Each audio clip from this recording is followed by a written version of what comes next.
Hey everyone, so in the part 1 I just explained about some set of trigonometric formulas and functions with this simple super hexagon. So in this part I am just going to explain next set of formulas within minutes, and let's explore those set of formulas. So first what you have to do is, here you need to consider in a clockwise direction.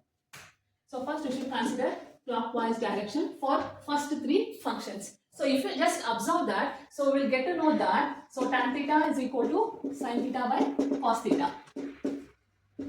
Next, consider next set of three functions in a clockwise direction. Sin theta is equal to cos theta by cot theta. Next set of three functions, cos theta is equal to cot theta by cosecant theta. Cot theta by cosecant theta. So if you go on considering like this in a clockwise direction, so you always guess first is equal to second by third. Easy, right?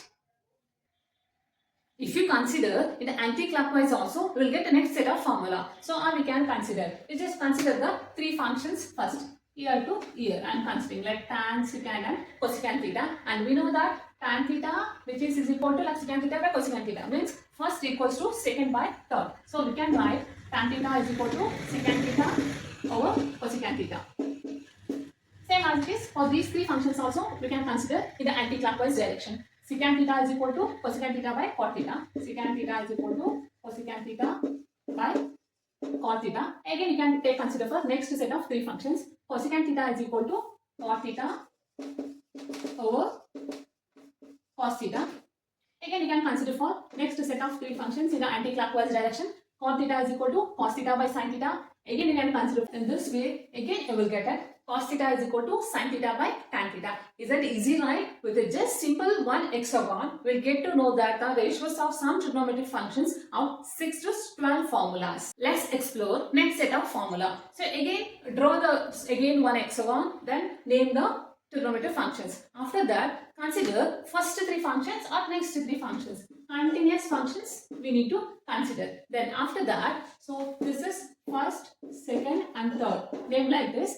So if you just observe, if you multiply tan and cos, we will get sin theta. Means first and third term will always gives us a second term or middle term. Means tan theta into cos theta will always gives us sin theta.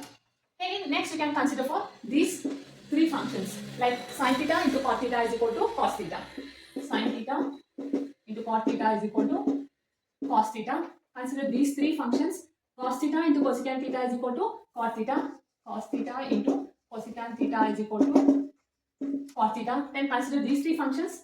That only first and third will gives us a second term or a middle term. Means this is first, this is third, and this will be the second. Cot and secant, cot theta into secant theta will gives us cosecant theta.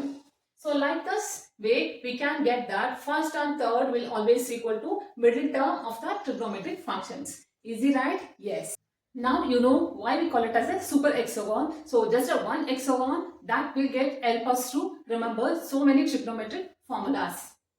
And you should practice at least to remember the arrows and directions and all, and it will be easy for you. That's it for today's trick. If you like this video, hit the like button, share it with your friends and family, and subscribe for more Vedic math hacks like this.